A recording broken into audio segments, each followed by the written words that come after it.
Hello. Good morning. Good evening, wherever you're coming and tuning in from. Excuse me. Let me know if you can hear me. I'm not too sure. Hello. Oh, hello Marie. Hi. Hi, gorgeous tag. Good to see you on here. Oh. I'll wait a little, just a little longer. Oh, thank you. How is everyone? Maite, buenos días, buenas noches, ¿cómo estás?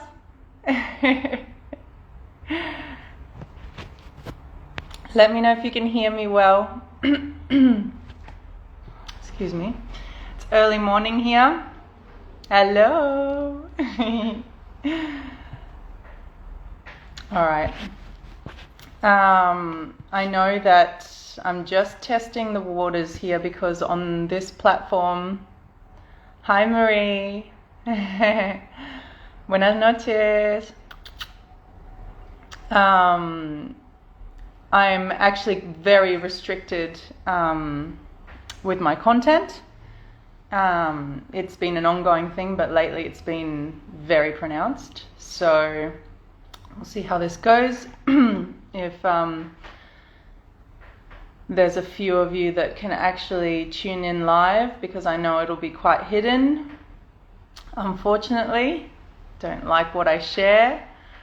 Hola Belén. Besitos. Okay. Well, I'll just begin because I wanted to share something that's quite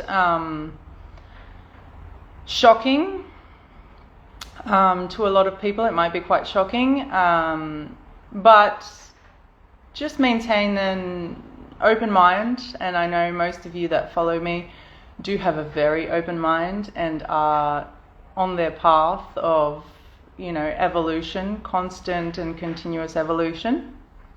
So that shouldn't be a problem. A lot of you do already understand the energetics of foods, and also, along those lines, it's not just the energetics, but in terms of the physical,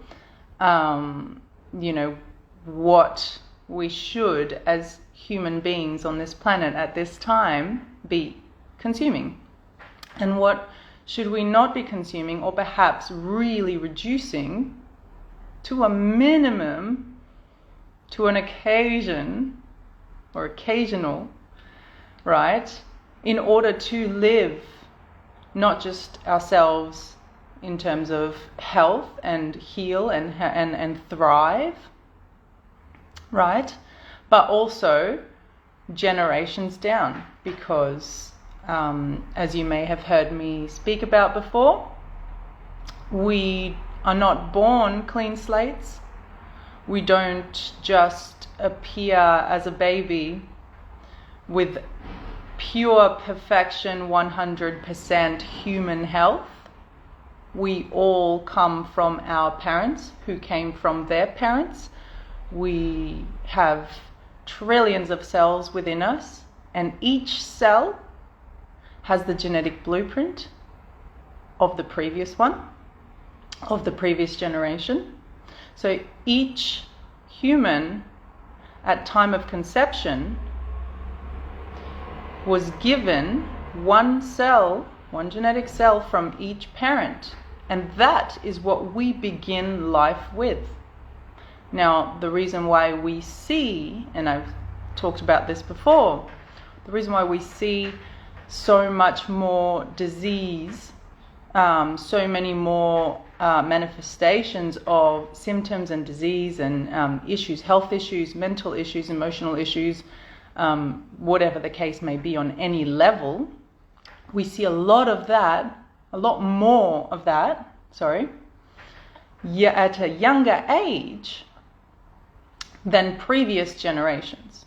So our great-great-grandparents, our great-grandparents, our grandparents, what were their symptomology? What was their health like at our current age now? This is how we can look at it, right? That's how you can look at it. If you look at your family tree and you see where you have come from, and then if you have children like myself, what were they given from you? How do you see their health and wellness in comparison to yours at approximately that age? And so on and so forth. You can go back and you can go forward, right? So these are observational studies, which is science. I am a trained scientist. I did go through biomedical science at university. I was heading towards a doctorate in medicine. And didn't go down that road, thank goodness. I was shown many different things that I disliked about it. And from there on, I have, moved completely, not just in the alternative direction of naturopathy, which I have not studied in a university. And the reasons are because I feel it is very watered down, and it is still now, today, it is no longer what it used to be. It is mainstream. It is taught curriculum that is controlled in the same way that the medical Rockefeller allopathic establishment, it is Rockefeller funded and founded based on the germ theory. This is why my content is so banned and shadow banned on these platforms. I have no reach now, but I will continue to speak my truth, because those who can and hear it will resonate. Those that seek it will find it, and it is of great benefit. I wish I had come across this earlier, but there's always a reason. So, going back to the differences, right? Once something becomes institutionalized and governed by the powers that be, it becomes very controlled and very watered down. And therefore, it is no longer what it used to be, naturopathy, as well as many other things that you can study, right? And get your certificate for. I have 2 degrees and a graduate diploma. Yes, I'm grateful for all of that knowledge. However, most of it was very, very wrong. Now I'm able to discern. Well, I was able to discern before, but as you become more educated in other areas and more observant and more open and understanding and question things, right? You're able to discern what is truth and what is not. And for each person, that will be different on their journey anyway. So, coming back, good morning, good evening, everyone that's tuning in. Hi, thanks for tuning in. Excuse me, I just woke up. So basically, what I wanted to share was Pottenger's cats. I don't know if anyone has heard of this study of Francis Pottenger. He was an MD, a medical doctor, in the 30s and 40s. Now, the reason why he came across and conducted this experiment and had this hypothesis, this question, was something that I don't agree with either. Now, he's of a medical background. There's a lot of things that I don't agree with this. However, discernment, right? Being open and listening or reading other subjects, other ideas, other perspectives, and actually discerning and realizing, and connecting to what connects with you, and, leaving out or, just moving on with those things that you do not, because we learn from everything that we are exposed to or that we expose ourselves to. So basically, Pottenger, his father, so this is the son, Francis Pottenger Jr., MD, his father was treating his patients as a medical doctor from tuberculosis. He was using the adrenal gland extracts, so basically pulling adrenal glands out of cats and standardizing it, and then using that on his patients to treat tuberculosis. His son was the one conducting the adrenalectomies, so the removal of the adrenal glands of the cats. So they had cats, obviously. They were feeding them scraps of meat, cooked meat and things like that, a bit of both, a bit of everything, right? They just fed them because nutrition wasn't an issue, it's not something that they really thought of, like most medical doctors even today, that would have anything to do with the health and well-being of the animal and therefore of the person, of the human. Good morning, good evening. So what he found with his father's cats and the adrenalectomies and so on, is that a lot of the cats were dying after the adrenalectomy. Go figure. So he wanted to figure out why some of them were and some of them weren't. When the diet was a bit all over the place, apparently I think what happened was that he was giving some more raw meat and some more cooked food and things like that. So with his observation, he decided to conduct a separate study, and he included, hundreds of cats and had them in different groups. Now, I'll just be reading a lot of this. It's just a short case study, basically, and I've just highlighted a few points, and, I'll just comment on it and, receive it as you will and have your own thoughts and just let it marinate within and see what your outcome and what your thoughts are. And you can comment below later because I'll have this on my page. So so basically he conducted the feeding experiment along a 10-year space in time. He wanted to determine the effects of heat processed food, so cooked food, of their particular carnivorous diet on 900 cats.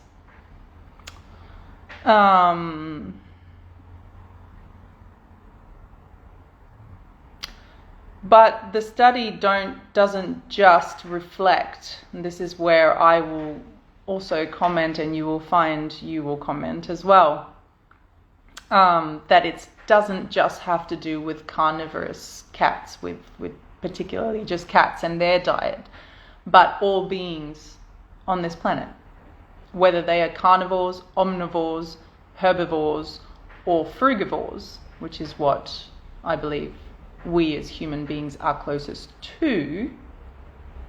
So that would be our bare minimum, to be frugivorous. And how, the outcome is short and long term for them and for us, generationally and personally in our own lifespan. So the cats were kept in large outdoor pens. They had some sunny areas and some shady areas always. It was like a chicken, what do they call it? Chicken wire on the outside, so they have the fresh air and the sunlight coming in. They had a bit of an enclosed, warmer area to lie in. They had a trench that was dug in each enclosure, filled with fresh sand and so on to do their business, and a roofed area. some wooden floors, etc. It just goes on with a little bit of how they were kept, and they were all kept in the same way. Different pens, just one beside the other, but they all had exposure to the same elements, and they were fed the same, but then different foods in each pen, obviously. It was all controlled and everyone had the same situation. So subject to the same routine procedures. They had their own clinical chart. Each cat had their own clinical chart, and the notes were kept throughout their life. So at the end of the 10 years, the 600 out of 900 cats studied had complete records of their health histories. So quite a good study. General observations. So the cats that were fed the raw diet, they were given 2/3 raw meat, 1/3 raw milk, and cod liver oil. So that was the base. And in comparison to the other cats that were given cooked meat and processed milks and things like that, they were all given a base as well of some raw meat and raw milk and cod liver. So they were all given a baseline, and then the raw cats were given all raw, so fully raw of their carnivorous chosen diet by Dr. Francis. And the other different pens were given variations of that on top of the baseline of some raw meat and raw milk, I believe, and cod liver oil. So back to the raw meat cats, the raw cats. They show striking uniformity in their sizes and their skeletal developments. From generation to generation, they maintain a regular, broad face, so their skulls, the skeletal, is broad and strong, with prominent malar, which is, the cheek and cheekbone, and orbital arches. So, in the cats, they've got the big orbital arches. Adequate nasal cavities, where they can breathe appropriately. Very important. Broad dental arches and regular dentition. So good teeth, and strong jaws. The configuration of the female skull is different from the male skull. So females are very different to the males, physiologically speaking. And each sex maintains his or her distinct anatomical features. So in the raw cats, they all male maintains their distinct anatomical features, which are different to those of the females, and generation after generation they maintain these differences. Right. Goes on. Tissue tone is excellent, so muscle tone, tissues in the body. The fur is of good quality. Right. With very little shedding noted. Inflammation and disease of the gums is seldom seen. So these are important things to note. The calcium and the phosphorus content of the femurs, right, remains consistent, and their internal organs show full development and normal function. Over their lifespans, they prove resistant to infections, to fleas, and to various other parasites, and show no signs of allergies. Now these are all massive things, massive. In general, they are gregarious, friendly, and predictable in their behavioral pattern. The cats of the raw group reproduce one homogeneous generation after another. So very, very steady and stable. No major changes in every generation. And the weight of the kittens is an approximate 119 grams at birth. I will then compare it to the other ones. Miscarriages are rare, and they average kittens that a mother can actually feed without difficulty. So that's another observation. The cooked meat group, the cooked food group. So the cats in this group, which there are several different ones, are fed a diet of 2/3 cooked meat, 1/3 raw milk, and cod liver oil. 2/3 cooked meat, 1/3 raw milk. So they're given the raw milk, but now they're given cooked meat. So they do get a tiny bit of raw with 2/3 of cooked of their diet. They reproduce a heterogeneous, I don't know how to say that in English properly actually, strain of kittens. So basically different kittens, different morphology, different physiology in their litter and every litter. They have many variations in the facial and dental structures of the second and third generation of these cooked food kittens, of the cats. And there are as many variations as there are animals, basically saying that they are very different to each other, which is quite interesting. Whereas the other ones, there was a striking similarity, and a maintaining of their physiology, their anatomy, their morphology, right, and their health. Evidence of deficiencies is written so plainly on their faces, it doesn't take much to actually see it at first glance. So that's something that they noted, and you can see, I may post after this just a longer clip of the study. It's an old clip, so it's hard to see certain things, but it is very interesting, and it shows some of the, visually, some of the behavioral differences between the cats and what they actually look like, what they weigh like, that the size differences, of the different groups. So it's very interesting. Where was I?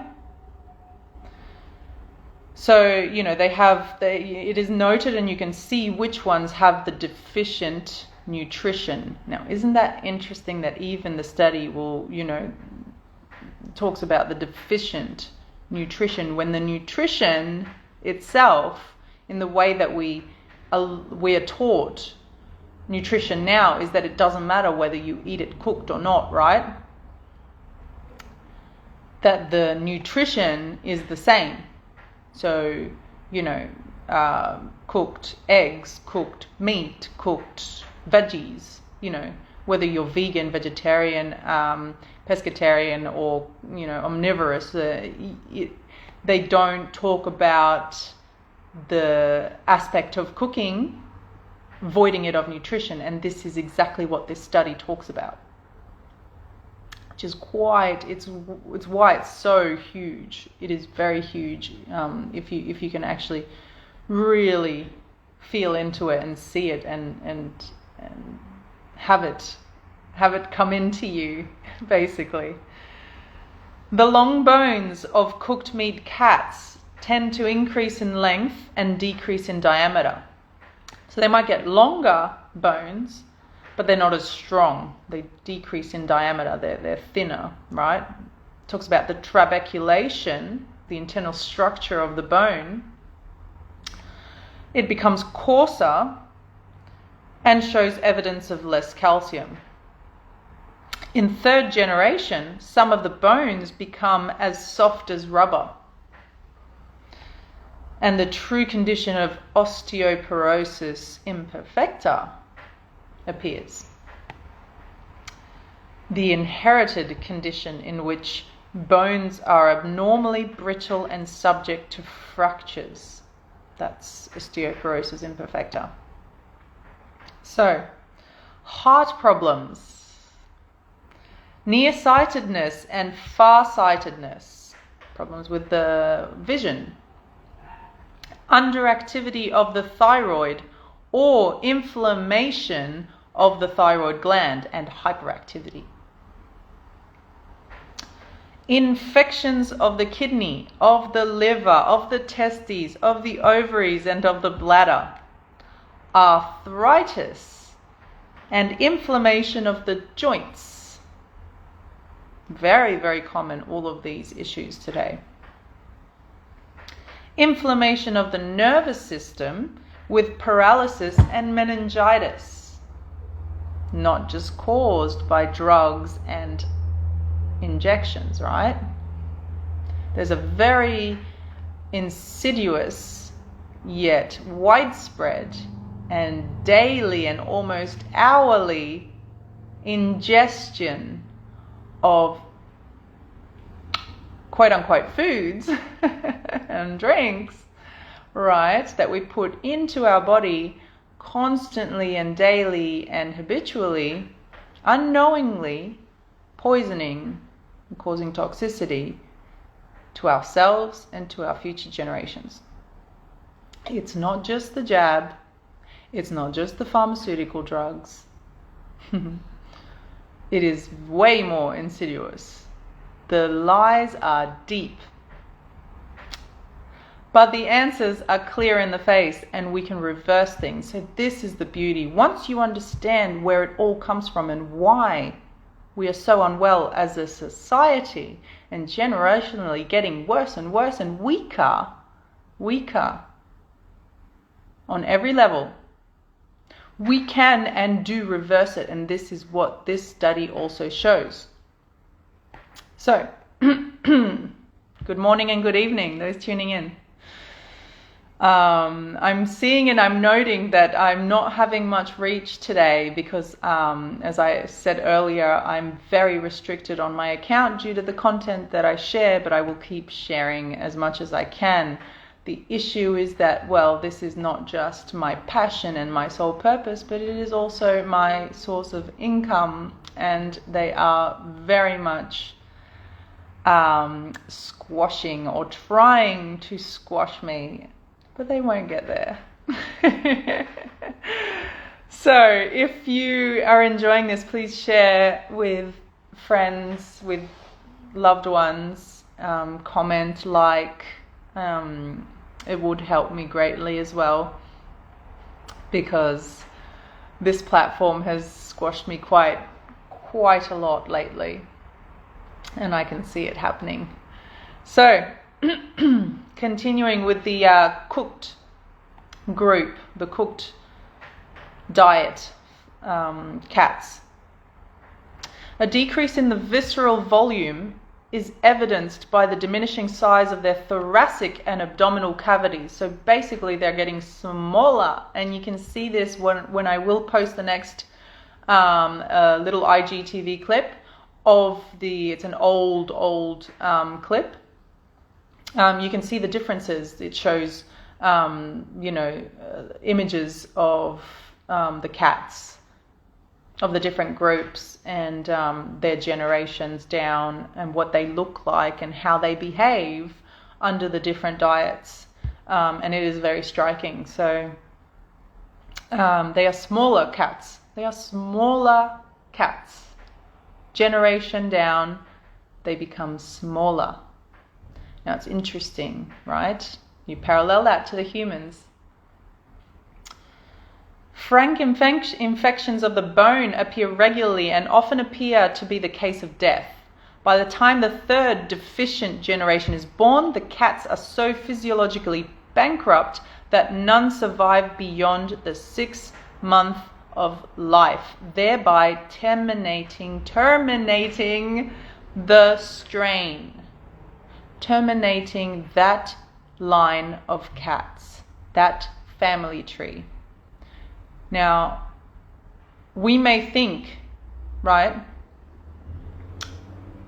looking at it from perhaps a more closed mind, that, well, these are cats and these are carnivores and, blah, blah, blah, who knows what else, what other, mind chatter goes on there.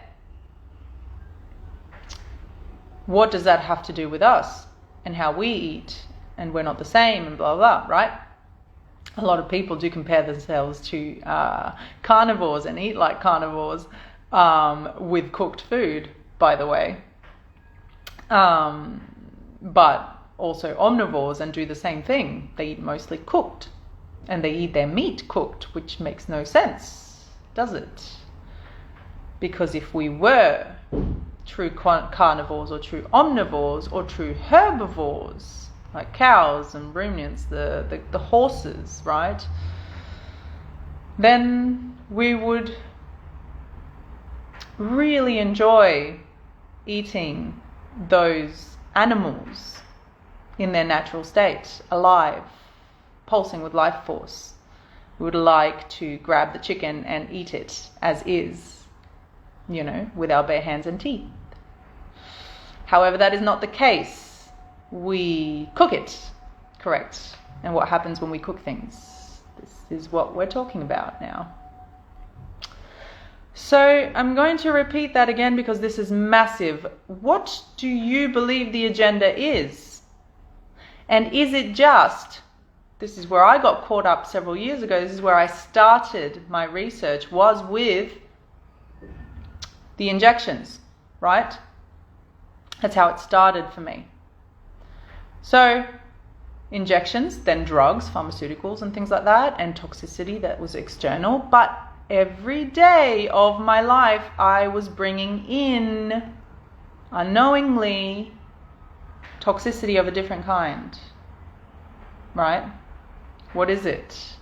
What is it that we do many times a day, every single day of our lives? That's right.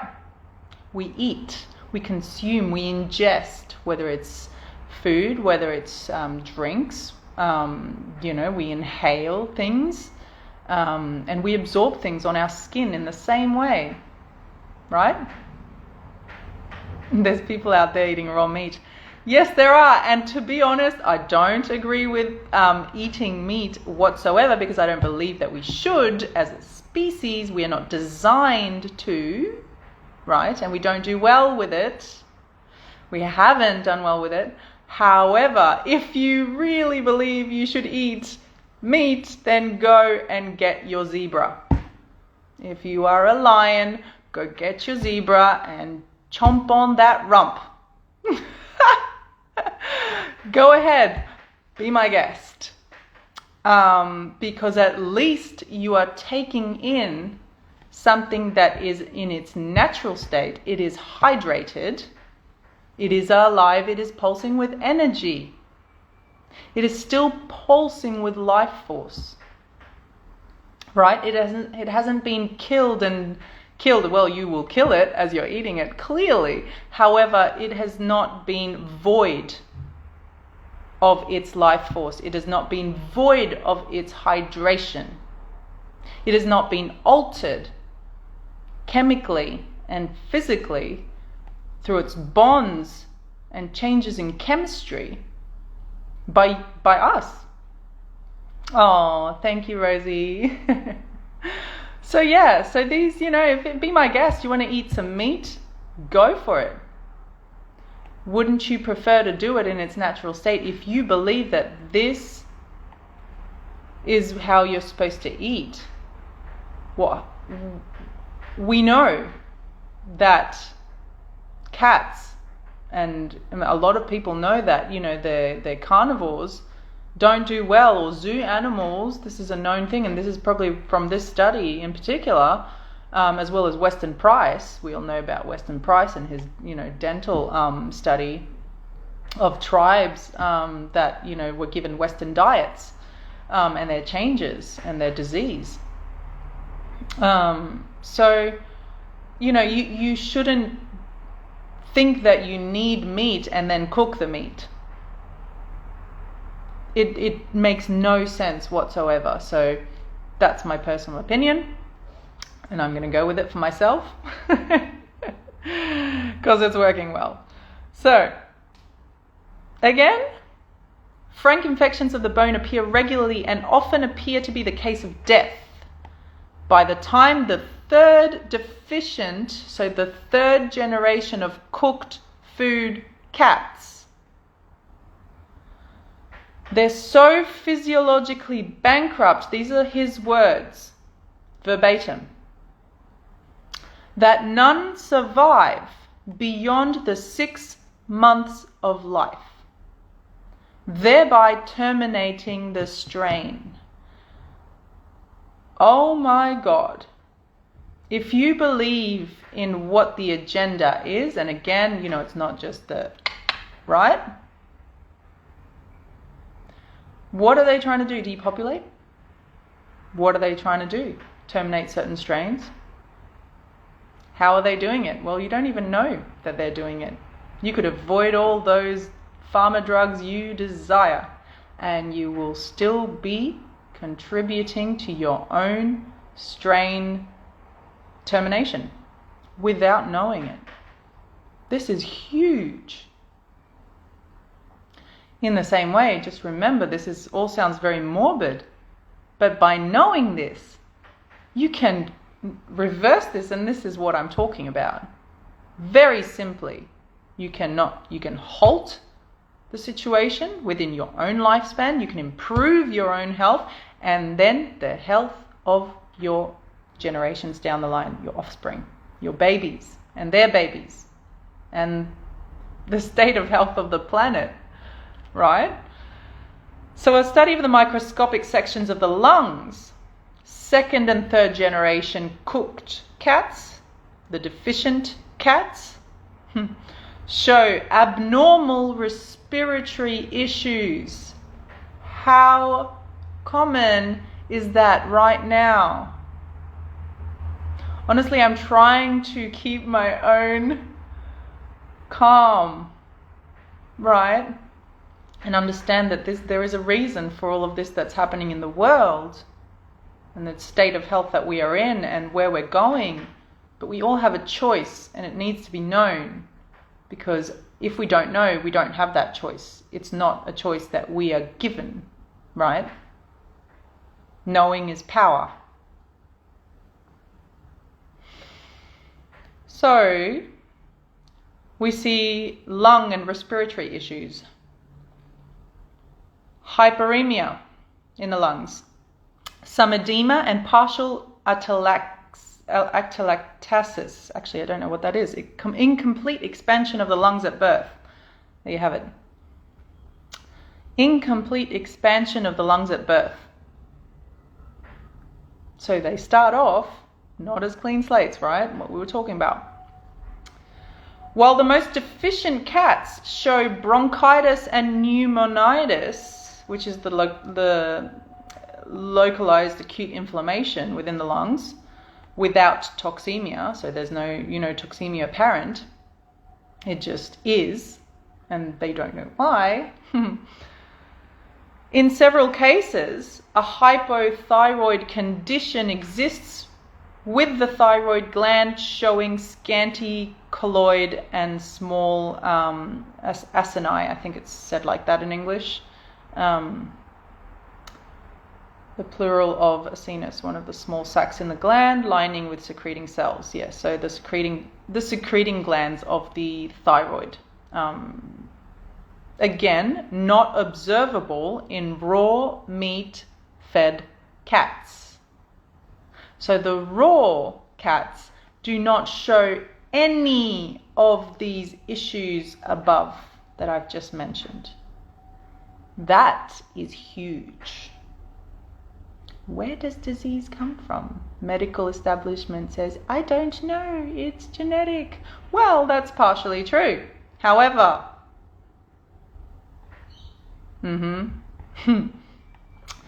cooked meat fed cats show much more irritability.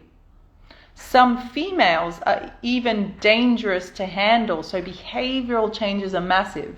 Again, that little clip will show some of those things. So they're named like, tiger, cobra, and rattlesnake in this study, because they're biting and scratching constantly. And the males, on the other hand, are more docile, often to the point of being unaggressive, and their sex interest is slack or perverted. In essence, there is evidence of a role reversal with the female cats. We'll not say anything else about that one. So the female cats become more aggressive and the male cats become more passive. That's the role reversal there. As well as evidence of increasing abnormal activities within the same sexes. So there is a lot of sexual deviations within, same sex and other sex. There is more perversion. These are not observed among the raw food cats. Interesting again. Vermin and intestinal parasites abound. So there are plenty of issues with vermin and intestinal parasites. Skin lesions, allergies appear frequently and are progressively worse from one generation to the next. Pneumonia and empyema, I think I wrote that wrong, accumulation of pus in a cavity of the body. So basically, more mucus, more lymphatic stagnation, more issues of that kind, right? Which is the cause, basically, as I always speak of disease in its physical manifestation. So these are the principal causes of death in adult cats, while diarrhea followed by pneumonia takes a heavy toll on the kittens in the generations down of the cooked fed cats. An autopsy: cooked meat fed females frequently present ovarian atrophy and uterine congestion, and the males often show failure in the development of active spermatogenesis. So where, the formation of spermatozoa. Abortion in pregnant females is common, so miscarriages are common. Running about 25%, these are big numbers, 25% in the first deficient generation of the cooked fed cats, to about, there's a massive jump here, from the first generation of cats of cooked meat to the second, it jumps from 25% abortion to 70% in the second generation. Deliveries are generally, so the actual process of giving birth is generally difficult, with many females dying in labor. The mortality rate of the kittens is also high, as the kittens are either born dead or are born too frail to nurse. Following delivery, this is another thing to note with females, with us, right? A few mother cats steadily decline in their health, only to die from some obscure physiological exhaustion in about 3 months post-birth. So we know that when we give, as females, when we have children, when we carry our babies inside us and we grow them, and we then feed them as well, and then we take care of them, we nurture them through their younger years and beyond. Every time we have children, we are not in perfect health, as you can see here, because this does not happen in the raw fed cats. There are no issues with the females or the males, or having litters, and they don't decrease in health after having their babies, and they don't die. But we are weaker, and we become weaker even weaker. And this is what we see in our species, in our society today, and we have been seeing it. However, it is more prominent now. It is worse. So with their pregnancies, in many instances, this is the cooked food cats, they fail to become pregnant. So there are infertility issues. Now we know there are massive infertility issues on the rise, that have been on the rise for the last, few decades, but especially now. The average weight of the kittens born from cooked meat fed mothers is 100 grams. Now the raw, if you recall, I said 119, so that's 19 grams less. It's it's small, but we're talking about 100 grams here to 119 grams, right? So they're smaller kittens on average. They're all smaller than the raw meat nurtured kittens. Now we have the regenerating cats. When cats of the first and second generation, so what he did, and this is the best part that I want to share, knowing what we know, which sounds absolutely horrendous, right? Shocking, horrendous information. And shocking what they did to the cats. But that is what we're doing to ourselves. That's what's been happening. We didn't know. So the regenerating cats, he then took the first and second generation of the cooked meat fed groups, and he returned them to the raw meat diet. These cats, which had been fed, generation down, the cooked diet, and had seen the degeneration of their lifespan and their litters, that's what we've just been talking about. Some of these cats were placed then back onto their natural, standardized, as seen by this medical doctor, carnivorous cat diet of, raw meat, raw milk, and cod liver oil. So they were placed back onto that diet. They were classified as regenerating animals of the first and second orders. So they maintained them on an optimal diet, and what they saw, now don't cling on to this too much, but notice the depth of and the degree of degeneration that we reach by doing what we've been doing, what they were doing. It requires approximately 4 generations for either order to regenerate to a state of normal, original health.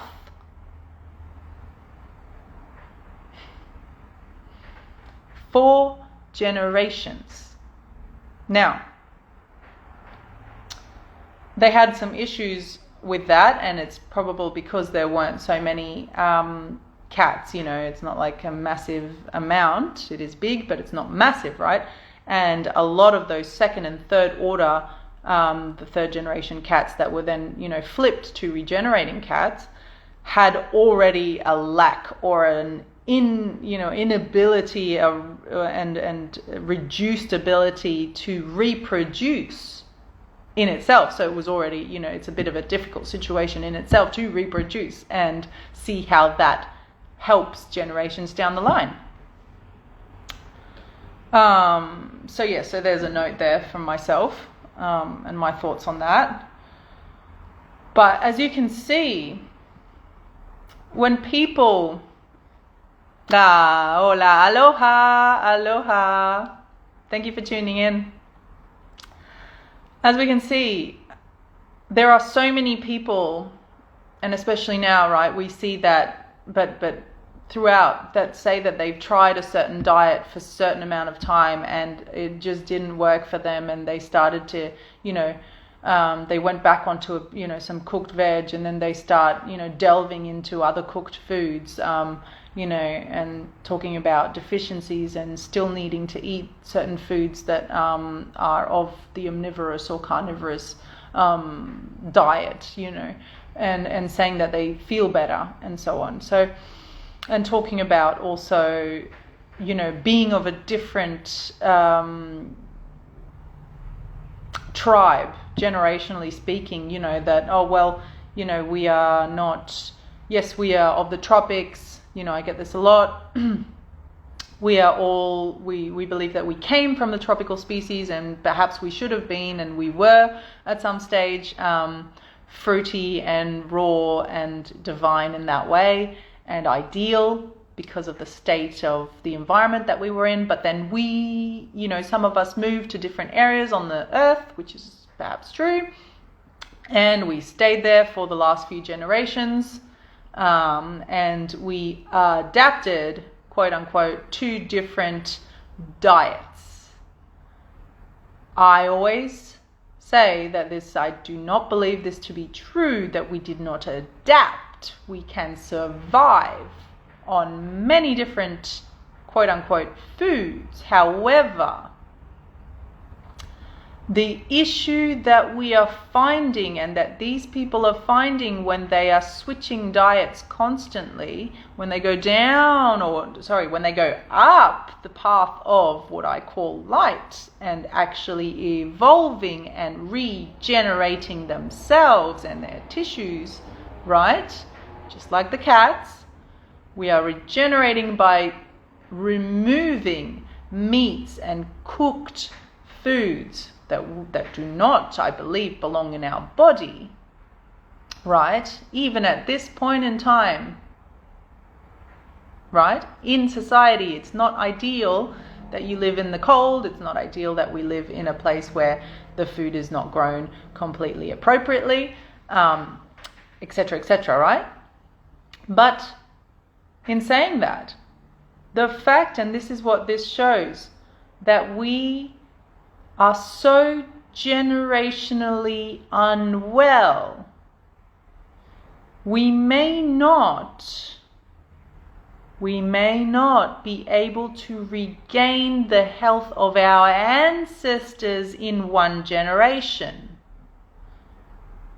We can regain a lot of health, and we can change a lot of things within our physiology, within our, manifestations of, disease and obstruction and so on.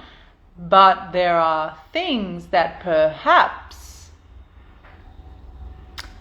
cannot be reached fully within our lifespan, even if we went 100% frugivorous and tried to really delve deep into our detoxification and cellular regeneration. There are certain things, perhaps even bone deformities, physiological as in bone differences, tissue differences, size differences, that we may only regain if we continue to persist on that path. We'll see it in the cats. And we watch that down the line a couple of generations. Now, cats have the shorter lifespan, right? And not only that, but they were given what these people considered the diet, that they should eat. Now, cats don't just eat meat or milk. They don't really drink cow's milk in the wild either, by the way.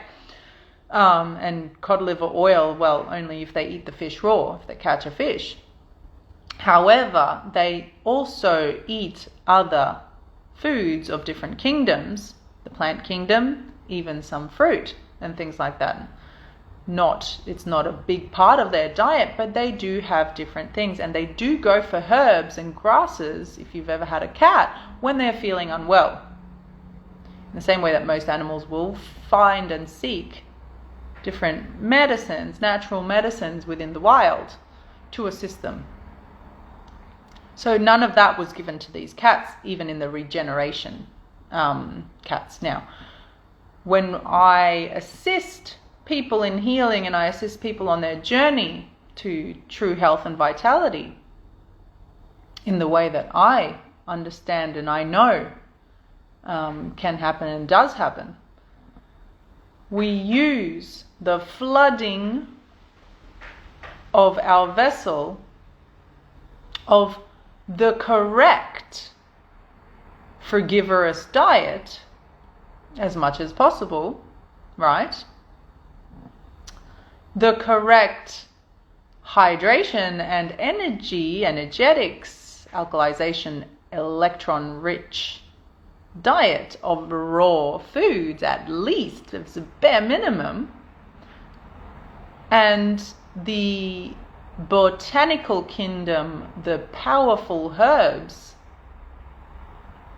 are, in my opinion, key, and I have seen it with myself and others. Not just the diet, but the inclusion of full spectrum God-given botanicals, Gaia-given botanicals, the herbs that we would find on the earth. Unfortunately, we don't find them too much wherever we live, in the cities, even in the suburbs, unless you're growing your own. That would be ideal, right? However, we do what we can, and herbs that have been extracted but kept in their divine, they're not pulled apart in a laboratory and isolated in their chemistry and altered. You want to keep it as natural as possible. Whatever you are intaking, in my opinion, should be as natural as possible, and as much of that as possible. It is your journey, and what I say to my clients, my beautiful clients, when they talk about long-term, I don't delve too much into the long-term diet because everyone is on their own journey. I deal with the deeper detoxification, and then I suggest finding their own flow and really tuning into how things feel on every level in their being as they reintroduce the different foods that they may want to reintroduce in their lifetime. So, I went on a tangent there. I don't even know what time it is. Oh, it's been an hour. Hopefully I don't get cut off.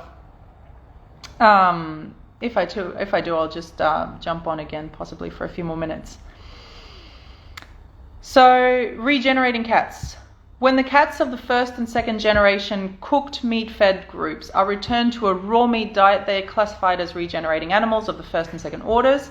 We maintain them on an optimal diet. It requires approximately 4 generations for either order to regenerate to the state of normal health, the original health of the cats that first came in. Improvement in resistance to disease is noted in the second generation regenerating cats. So your children, if you change your diet drastically now, your children are far better off than you were and than you are, and far, far better off if you continue down the cooked route and other toxic practices of any kind. If you continue down this normal mainstream route, your kids will be far worse off, and their kids, right, than if you stop, halt now, and backtrack. Start regenerating yourself and start regenerating others. It's a ripple effect in the end. So, improvement in resistance to diseases noted in the second generation regenerating cats, but allergic manifestations persist, so allergies still persist into the third generation. So even when you change, these are cats, remember what we're talking about, cats and their generations and their offspring and lifespan is different, and their diet is different. So it will be different for us, a reminder, just a reminder. However, what we are seeing, we can kind of feel into for the human kind and our diet. So these allergies still persist even when they change their diet. It still persists. It's still seen in the third generation, in the generations down. In the third generation, skeletal and soft tissue changes are still noticeable, but to a lesser degree, right? And by the fourth, most of the severe deficiency signs and symptoms disappear. So that's great.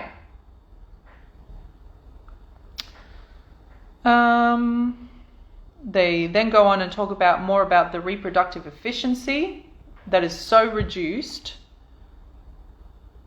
The experiment's most startling discoveries is that once a female cat is subjected to a deficient diet for a period of 12 to 18 months, her reproductive efficiency is so reduced that she is never again able to give birth to normal kittens. Even after 3 or 4 years of eating an optimum diet, her kittens still show signs of deficiency in skeletal and dental development.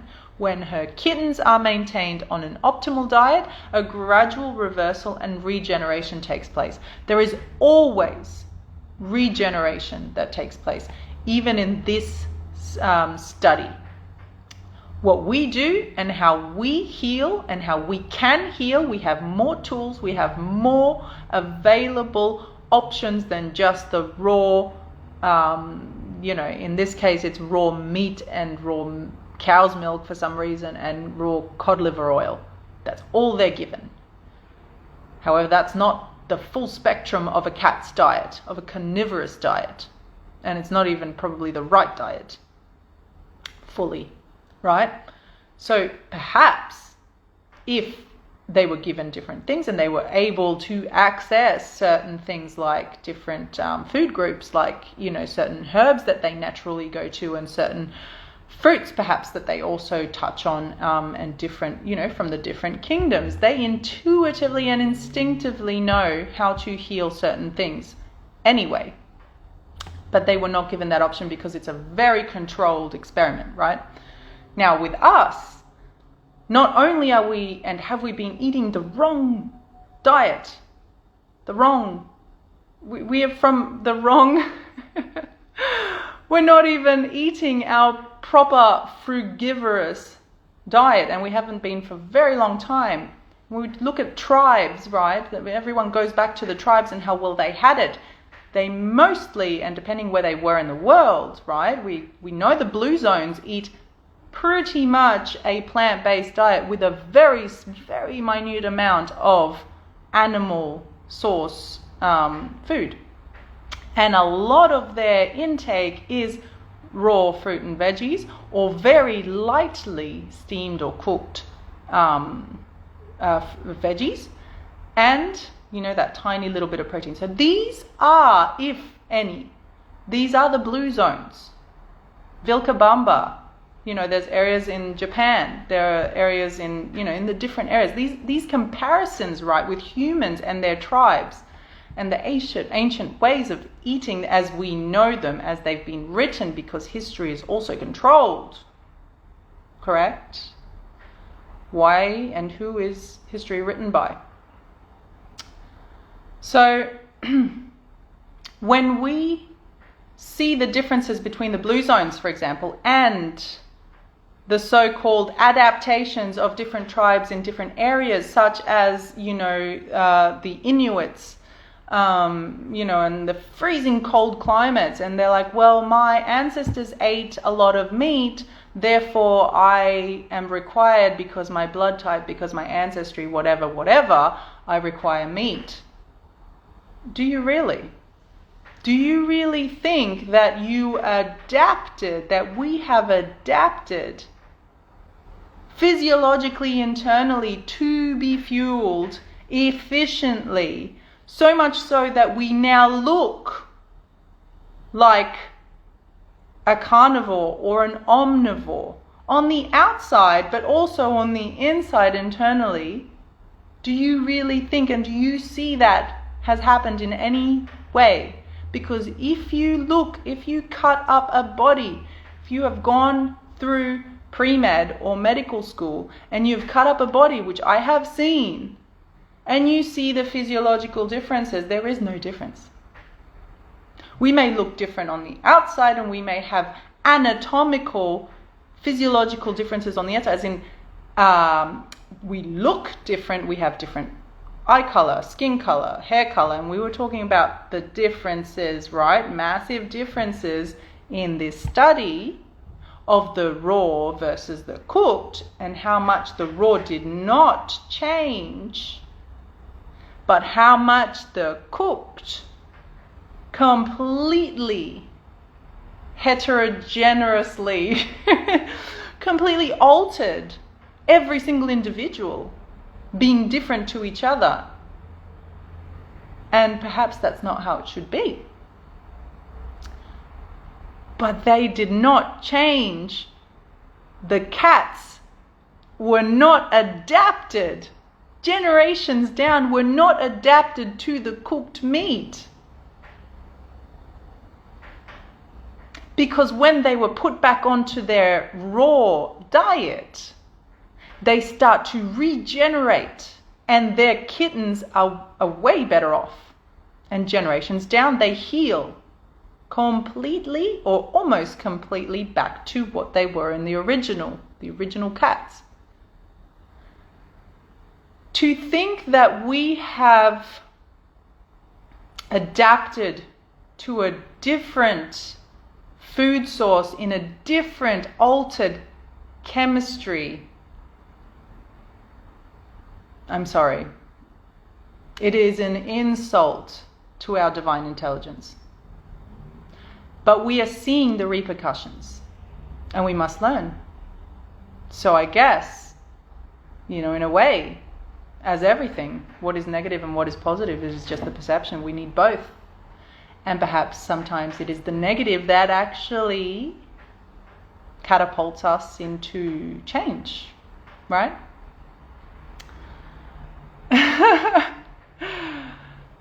I hope that's not too much. So, I really want everyone to feel into this information and not see it as negative in our perception, and not see it as the doom and gloom, which we can really get worked up about this in the same way that I have, and I do slightly, it does upset me in the same way that jabbing upsets me, and drugs, and the medical establishment as it is, the Rockefeller establishment, all of these things. The degree and the depth of deception is massive, and it can cause us to react in a very negatively perceived way. However, if we digest this, we change things within ourselves, and we feel and we have this beautiful increase in vibration, increase in energy, right? We have a ripple effect, and we overflow with it. And this is the positive that I would like everyone to really feel after listening to this. So I hope that is what you come out of this with, and not with a doom and gloom, we are all doomed as a species, blah, blah, blah. No. We know where we go wrong, we fix it, because we are sovereign beings. We are divine sovereign beings, and we are self-healing organisms. We do not need anything external. We just need to get out of the way of our own indoctrination, our own mental chatter and crap. Basically, just layers and layers of BS, right? And actually pull that away, cleanse it out, and then overflow with that to others, because this is what we do on every level, on that physical, mental, emotional, spiritual, that energetic level. So they go on talking about, a process of the differences, highlighting the differences between the cats that were given different types of milk. Now this is a very interesting one that when I post the next little clip showing, the cats and their different behaviors and their different morphology, their different physiology, the size, the behavioral patterns that they show on these different diets, especially, with the milks, the different types of milk. So one of them is having raw milk, the next one is having pasteurized milk, which just means cooked milk, right? Which is what we buy at every single store. Even juices in the fridge, in the store, that say that they're 100% orange juice and cold press are still pasteurized, flash pasteurized, which means it's cooked, it's void. It is perhaps has some energetics to it. And I have, I take them occasionally if I'm stuck. But don't let those cooked, low energy, void of life force foods be your main source of food. At least make most of your dietary intake alive and hydrated and full of life force, full of prana. So differences between the processed milk, the raw milk, the processed or pasteurized milk. There's also, it involved 4 groups of cats. The one group, this is easier. The one group was given 2/3 raw milk, 1/3 raw milk, and cod liver oil. The other groups, received a diet of either 2/3 pasteurized milk, 2/3 evaporated milk, so that powdered that we give as formula. I was fed formula, unfortunately, due to circumstances, as a baby, and most people will choose, this evaporated cow's milk unknowingly. And the other group was given 2/3 sweetened condensed milk plus 1/3 raw meat and cod liver oil. So these were the 4 groups, the different groups, and we're highlighting the milk side of things, which, to be honest, I don't think they should be drinking anyway. They are cats, not cows. Now, it's very interesting. The results of this experiment correspond to those of the raw meat versus cooked meat experiment. Animals on the raw milk and raw meat reproduce homogeneous litters, and the usual causes of death are old age and injuries suffered after fighting. They are generally healthy animals with normal anatomic measurements and good resistance to disease.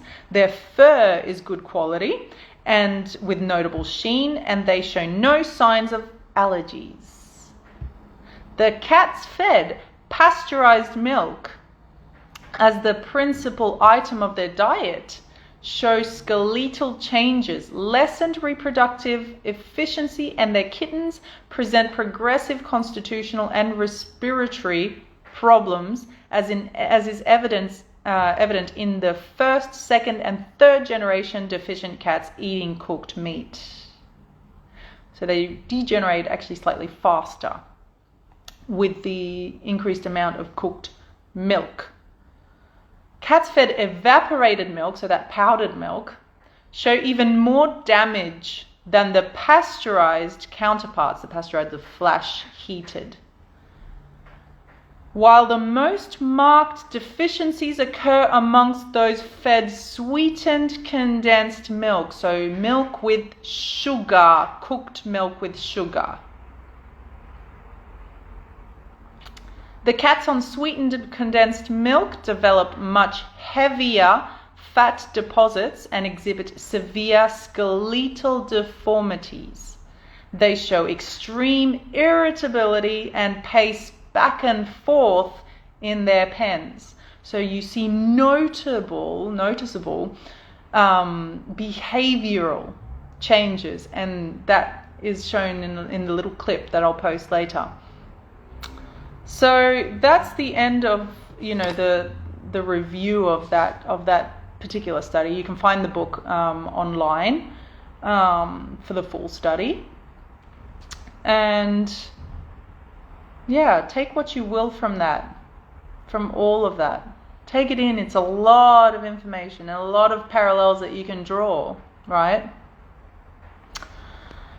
However, just remember that we are and have been eating the wrong diet, in my view. And when we change not only our current diet to a raw diet, but we also include the different amounts and the different practices that we include in deep detoxification and regeneration of the body, we can achieve greater results much faster than if we just go from our diet now to a raw diet, if that makes sense.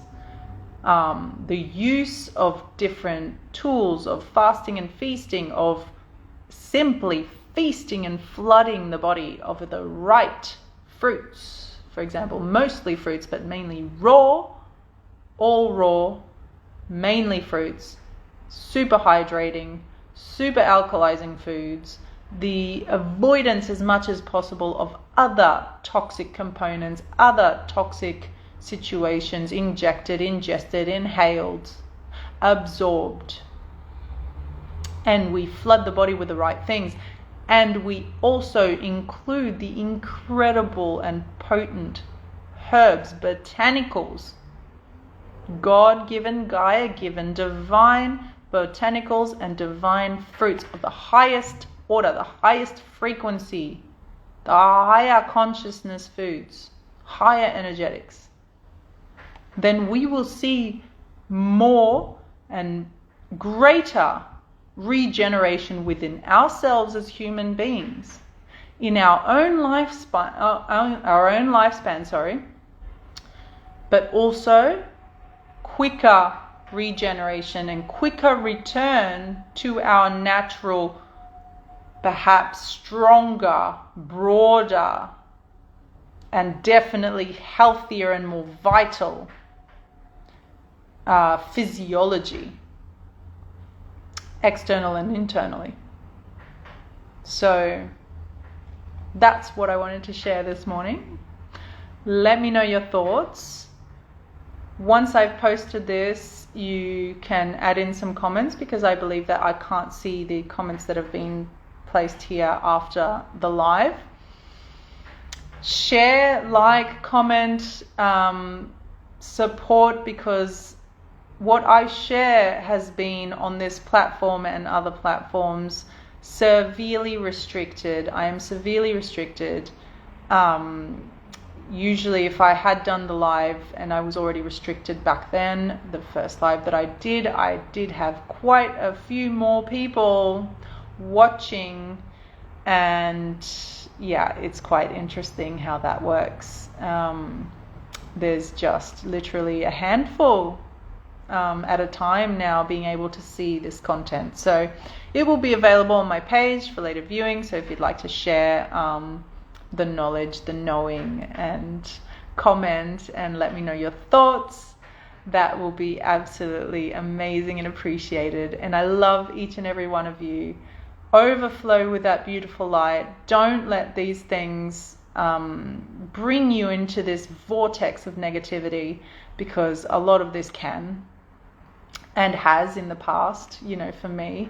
It started like that, and then you realize that there is no point going down that vortex of negativity, because it is not helpful in any way to yourself or to others. So seeing and observing these things, these studies, these knowings, this knowledge, right?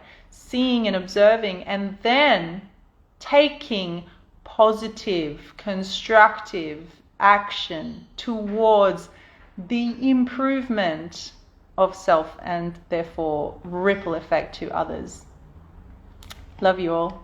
Have a blessed and beautiful day or evening wherever you are, and I will be hopefully doing more of these if I am not cut off. So, ciao.